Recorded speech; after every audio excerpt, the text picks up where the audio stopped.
غریبی بلما پوری دا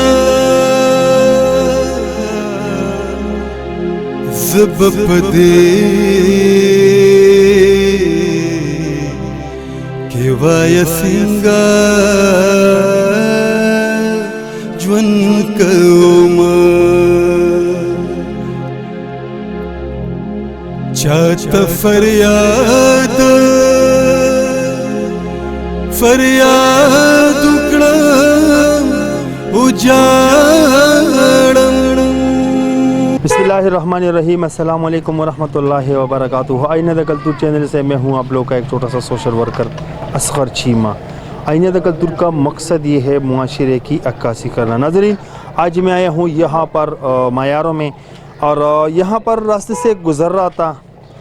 ایک ضعیف العمر بابا جی کو دیکھا کہ ٹوٹا پھوٹا ریڈی ہے، ان کے ساتھ اپنا روزی روٹی کما رہے. نیچے اتر گیا، ان سے پوچھا یہ بھٹا بیچ رہے. جیسے آپ لوگوں نے پہلے دیکھا کہ بچے آتے ہیں اور ان سے بھٹے لیتے ہیں. تو جب بابا جی سے میں نے پوچھا تو کچھ انوکھے باتیں انہوں نے کہی. کہتے کہ ہمارے گھر میں پانی کا ہینڈ پمپ نہیں ہے، واش روم نہیں ہے، گھر میں کچن نہیں ہے، گھر ٹوٹا پھوٹا ہوئے ہیں. اور بچے جو ایک بیٹا تھا تو اس کا تقریباً شادی انہوں نے کرائے، اور وہ اس نے ان کو چھوڑ کے وہ چلا گئے ہیں. اب یہ رستوں میں مزدوری کرتے ہیں، بہت ہمت والا انسان ہے. اب بات یہ نہیں کہ میں اس کے لیے یہ آواز اٹھا رہا ہوں کہ یہ کام چھوڑ دے، نہیں. یہ بابا جی اپنا ہمت کر رہے ہیں، اپنا محنت مزدوری کر رہے. یہ آواز صرف اس لیے اٹھا رہا ہوں کہ یہ اسی سے تو اپنا پیٹ پالتے ہیں، اپنا روزی روٹی کما رہے. لیکن اب یہاں پر مسئلہ یہ ہے کہ ان کے گھر پہ واش روم نہیں ہے اور کچن نہیں ہے، پانی کا ہینڈ پمپ نہیں ہے. اور چوتھی بات، یہ بابا جی کہتے ہیں کہ مجھے ایک لوڈر چاہیے. اچھا، اس کے لیے جو لوڈر چاہیے یہ کہہ رہے کہ یہ میں اس میں رکھ کے بھٹا بیچ رہا ہوں انشاءاللہ. اب مجھے بھی آسانی ہوگی، اور بابا جی کہہ رہے کہ میں لوڈر چلا سکتا ہوں. تو یہ آواز صرف اس لیے اس کے لیے اٹھا رہا ہوں، یہ اپنا محنت مزدوری کر رہے ہیں، اس میں ہمت ہے. میں اس سے یہ منع نہیں کروں کہ آپ یہ کام مت کرو، نہیں، یہ کر رہے ہیں. لیکن بابا جی کہہ رہے کہ اگر کسی نے میرے لیے ہینڈ پمپ لگایا پانی کا، کسی نے میرے لیے کچن بنایا، کسی نے میرے لیے لوڈر خریدا، تو میں کام دگنا کروں گا. کیونکہ ہمیں اور آپ لوگوں کو چاہیے کہ ایسے جو مستحق لوگ ہیں ان کے ساتھ اپنا جو بھی خیرات زکوٰۃ ہیں وہ شیئر کریں. تو بابا جی سے میں کچھ پوچھنا چاہتا ہوں، پھر اس کے گھر پہ جا کے ان کے گھر کے حالات بھی میں آپ لوگوں کو دکھاتا ہوں. بابا جان السلام علیکم. وعلیکم السلام. سنگ مشرق ہے خیر خیر. اللہ پاک تے استا عمر کے برکت واچی، تعالیٰ دے اللہ پاک ہمت در کی، تعالیٰ دے اللہ پاک روح صحت در کی، وجود در کی. چیتا پدی عمر کے ہم الحمدللہ خپل گٹا وٹا کے روزی روٹی گٹے. بابا جان دا تو چې دا گاډي خو چې کوم نه ډېره زیاته ټوټه پوټه ده، او د دې پایې هم داسې مسلې دي. نو آیا خداداد خلک یا چې ته سرمایدار خلک په دې لاره تېرېږي چې ته څوک راکوشي ویني دي چې یاره بابا جي ته دونه محنت مزدوري کې چلو نن ته 200 ګټې، سبا به ته 500 ګټې، تا یو لوډر دپاره پرچا نه دی کړی؟ نه جی، مونږ شپې به دا د ټورنامنټ کې د هغې له بتلو، هغې کې به مې دانې راټولې او بله ګاډي دی را سره کور کې. او بیا چې ټورنامنټ کورونا د وجې بند شو، نو هغې کې بیا ما د شپې به تلم، پښمني مال به واپس راتلم، دا دانې چڼې به مې خرڅولې، دغه د اډه کې به ولاړم چې پښمني اواز به وکړو، واپس به کور ته رالم.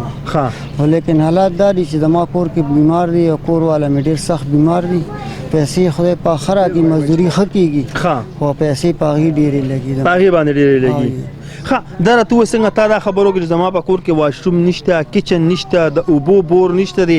نو بابا جان داسې څوک نه دي راغلي چې ستا نه دا پوښتنه کړې چې راته زه تا په کور کې د اوبو بور سیټ کما، یا د واشروم سیټ کما، یا د کچن سیټ کما، یا ستا په کور کې ستاسو بیماري پرته ده، د هغې څه حال احوال چا دونه تپوس نه دی کړی؟ نه، دغه چا داسې نه دي ویلي، نه مونږ چاته داسې خاص دغه کړی دی. او بل دا خبره چې دغه دی لګیا یو بس ټاک پک ځان له دا مزدوري کوو نو موږ کم بچنګي چې د واده کړی دی هغه پرې خطرې دي هغه د څه پوښتنه کوي که نه؟ د هغه د لسته کاله وشي چې هلته مینې کلي ورته وي هلته اوسي. ٹھیک شله بابا جان ستاسو کور به لیدل غواړي ستا د کور حال احوال به دې کتونکو ته ښودل غواړي ستاسو کور ته به لږ تګ غواړي ٹھیک شله بابا جان ٹھیک شله. اچھا ناظرین جیسے رفتہ رفتہ ہم بابا جی کے گھر پہنچ گئے. یہ چھوٹا سا لڑکا آپ لوگ دیکھ رہے یہ اس کا چھوٹا بیٹا ہے اور پہلے بھی میں نے آپ لوگ کو بتایا کہ جو بڑا بیٹا ہے اس کا شادی ہوئے اور مگر انہوں نے اس کو چھوڑ دیے ہیں. اب بابا جی دن میں بھٹے بیچ رہے ہیں اسی سے روزی روٹی کما رہے ہیں. بارش ہوتے لاک ڈاؤن ہوتے کرونا وغیرہ ہوتے تو پھر تو ان کو بہت مسئلے آ جاتے ہیں لیکن پھر بھی تھوڑا بہت اب یہ ان کا اپنا ہی گھر ہے. مجھے تو سمجھ نہیں آ رہے نظر ہی نہیں آ رہے کہ یہاں پر پانی کا یا کچن یا واش روم ایسی چیزیں مجھے کچھ نظر نہیں آ رہے. ساتھ میں یہ ان کے کمرے ہیں لیکن اس کے دروازے بھی ٹوٹی پھوٹی ہوئے ہیں اور اس کے گھر والی جو ہے وہ بھی بہت زیادہ بیمار ہے. وہ کمرے کے اندر ہے سفید پوش ہے اس لیے ہم اس کو کیمرے میں شو نہیں کر سکتے. بابا جی ذرا تو ہے چې جن خو د ډېر په سختۍ سره تېرېږي که نه خو چې کله دا وږي خرڅ نه کوې نو بیا په هغه څه کوې؟ بس بیا اوزګار یو دغه شان کله چې د دانو مانو ورځي شي نو بیا دې گاډۍ کې دانې خرڅوم او چاڼې په دې کې اور دارا تگرانی گردول دمال اللہ سمد وزا داغ مات. اچھا بابا جی کے ہاتھ دو جگہ پہ ٹوٹ چکے ہیں. اب آپ لوگ خود سوچے کہ ان کے ہاتھ بھی ٹوٹ چکے پہلے دا پس باندې مونږ لوډر کې وګي روړلو نا لوډر وړې لاندې رالم. اچھا یو پکې دا ډوکی مات شي او دام مات شي یو شپاړس ټکې راللي سر نه ځای په دې وښکلي دا دی اوس هم پکې دغه. بابا جی تا ته اوس ضرورت ته کومو خبرو دي چې هغه ته نشي مطلب د هغې پیسې ستا سره وس دس نشي لرلی لکه تا ته څه داسې وکړو چې دغه زموږ وروڼه هغه تا سره پای کې کومک وکړي؟ مونږ د جي دغه زمونږ د لامبلو د غسلخانه دغه دی که نه لکه لیټرین دی دغه مسله ده راته او دې د پمپ مسله ده دا زمونږ منډو دی د باران شي نو ټول اساسي او دې خشاک دې دغه باندې کار مارکونو بیا مونږ ته ګرانې ډېره او زم دغه شان ځای په ځای را باندې دې ته پته ده د کلیوالو ته ځای په ځای را باندې قرضونه را واخلم چې کله پیسې نه نو بیا دې د دوایي کور واله چې راوړم نو قرض راوړم چا نه پیسې والم نو قرض والا راوړم. او اوس خو د هغو دا کار د مونږ شروع شو اوس دا مردان ته ځو هلته نه پنجاب نه راځي هغې راوړي او مونږ هلته مردان ته ځو د مردان نه راوړو بیا سهار وختي زه نن تللی وم ښه وختي چې مونځ هلته په یار حسین کې وکړو بل یې سوډیرو یو ملګری مې دی راشي راپسې په موټر سایکل مې بوځي را سره ډېر امداد کوي.